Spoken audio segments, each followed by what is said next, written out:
Judgment Day has come.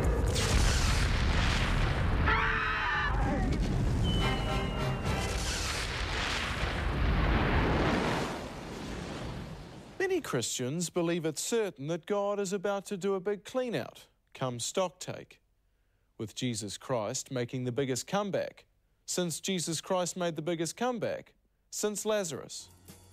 But when? And what are the signs?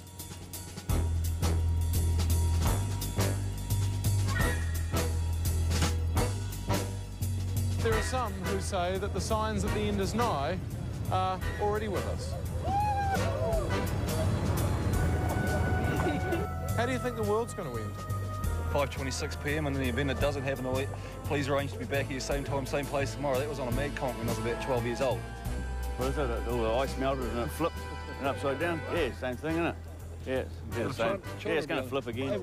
Will you be putting this experience in the wank bank? What? What is that? I don't have a wank bank. What is that?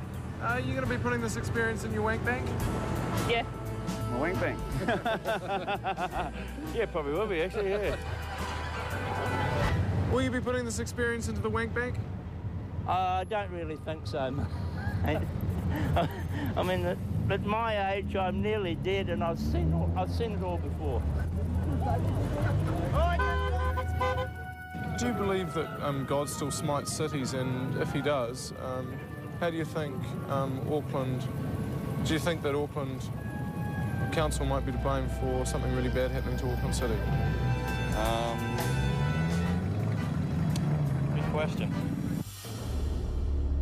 And this chronic moral decline is said to be partnered with extreme equestrianism. The four horsemen of the apocalypse are believed to be very good indicators that something's up. War, death, pestilence, and famine. I don't believe they're allegorical. I don't believe they're metaphoric. I believe they are factual. Which begs the question, which one would win in a race? That question was answered in race 5 at Otaki in 1994. Racing now in the Mad Butcher Stakes. When Pestilence won by a nose and paid a staggering $2.50 for the win. Move on, Death. Here comes Pestilence on the outside. Hard on the whip. War starting to fade on the rail. It's Pestilence. Yes, it's going to be Pestilence by a nose, then Death. A length back was Famine, and last of all was War. And then there's the Rapture. We're getting ready to leave this place in the twinkling of an eye. When Christ's Facebook friends will apparently be literally lifted into the upper atmosphere to join him. If you're chosen to join Jesus in the sky, it may look something like this. No, wait, don't go! And if you're not, you'll find staff rosters may be severely disrupted. In New Zealand, in 1992, one Christian family believed by some calculation or other that the rapture would begin at 0400 on the morning of October 29. They even put an ad in the paper. Physically, you will go up through the air. And then you can see you will see my clothes and my watches remain in here, just like that the bodies disappear. I made the ring to cancel the newspaper, and then the whole clears, whole bills, what I have, that we already, You've paid the bills? Yes, paid the bills. Hymns wafted through the weatherboards as they awaited their departure call at 4 a.m.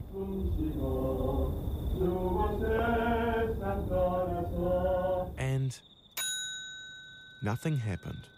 So far, we're missing the rapture. Strangely, desperate calls were made home to Korea to check if the end of the world had happened there. Sadly for them, somebody answered. But even worse, it was a school day. Well, a couple of my friends will call me names, so I gotta tell them to shut up. Failure, it seems, is no impediment to religious success. Devout Christian William Miller had calculated the end of the world to be on October 22nd, 1844. The faithful gathered to be whisked into the sky, and nothing happened. One would think that such a cult would dissolve like disparate in the clear waters of reality. Quite the opposite. They morphed into the Jehovah's Witnesses and Seventh-day Adventists. And for sheer apocalyptic drama, the Weet-Bix kids are hard to beat. Adventist preacher Jeffrey Yulden spills the biblical beans on what he and fellow Adventists firmly believe.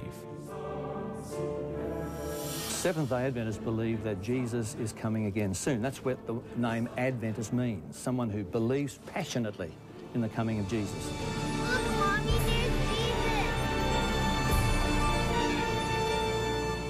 So, when he comes again, will people like Aja Rock and Tamaiti be smited?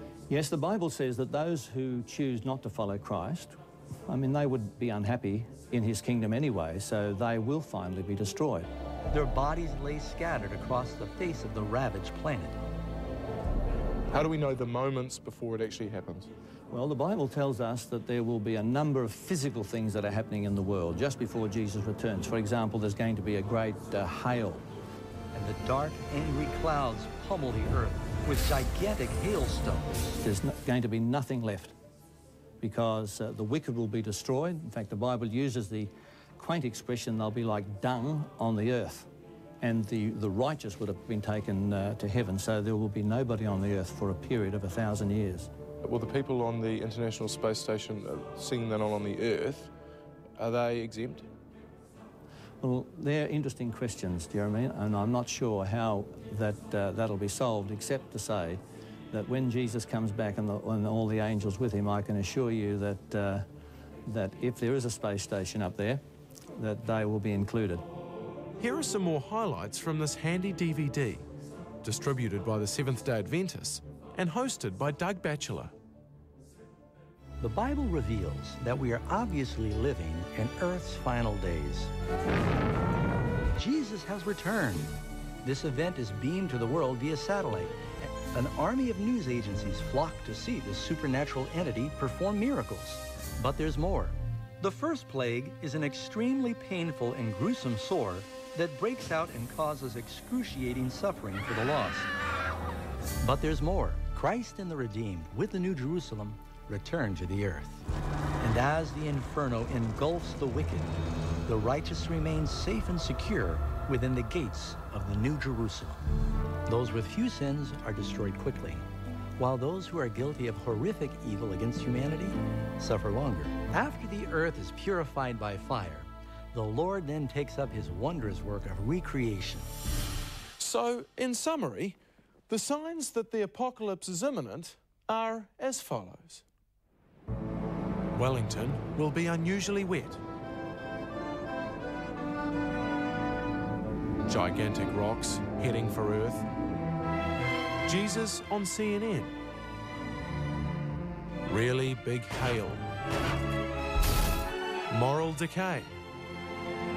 Sort of cum burgers, you know what I mean? They're on the way. The return of Jim Hickey. Mormons cycling backwards. Mahmoud Ahmadinejad changes his name to Armageddon. And Hayley Westenra will sprout rudimentary horns. Or possibly, most terrifying of all, there could be no warning whatsoever.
Coming up next week, it's crisis time for our national war dance.